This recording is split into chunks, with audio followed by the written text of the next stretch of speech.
Bad breadth বা মুখের দুর্গন্ধ আপনার এবং আপনার সামনের মানুষের দুজনের জন্যই কিন্তু অস্বস্তির কারণ। খুব সহজেই আমরা কিন্তু এই ব্যাড ব্রেথ বা মুখের দুর্গন্ধ থেকে রক্ষা পেতে পারি, নিজেদেরকে মুক্ত করতে পারি। আজকের ভিডিওতে ৫টা উপায় বলে দেবো যে ব্যাড ব্রেথ বা মুখের দুর্গন্ধ থেকে কি করে মুক্তি পাওয়া যেতে পারে। নাম্বার 1, মুখের মধ্যে ব্যাকটেরিয়া ফর্মেশনের জন্যই কিন্তু ব্যাড ব্রেথের সৃষ্টি হয়।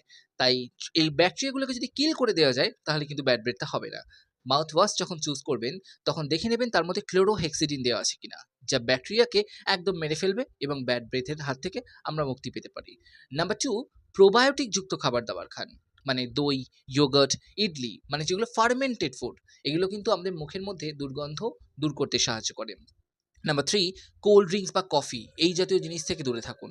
এগুলো কিন্তু মুখের মধ্যে ব্যাড ব্রেথ তৈরি করার অন্যতম প্রধান কারণ।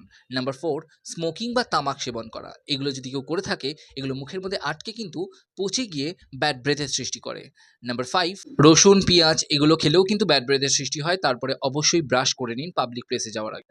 আর ডিহাইড্রেশন হওয়া যাবে না, কারণ ডিহাইড্রেশন বা ড্রাই মাউথ থেকেও কিন্তু ব্যাড ব্রেথের সৃষ্টি হয়। তাই প্রতিদিন জলটা পর্যাপ্ত খাচ্ছেন কিনা সেটাও খেয়াল রাখুন।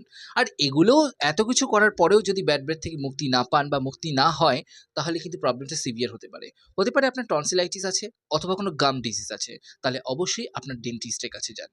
ভিডিওটা ভালো লাগলে অবশ্যই লাইক, কমেন্ট, শেয়ার করবেন। আর যদি কারো এরকম ব্যাড ব্রেথ থাকে তাকে অবশ্যই শেয়ার করুন।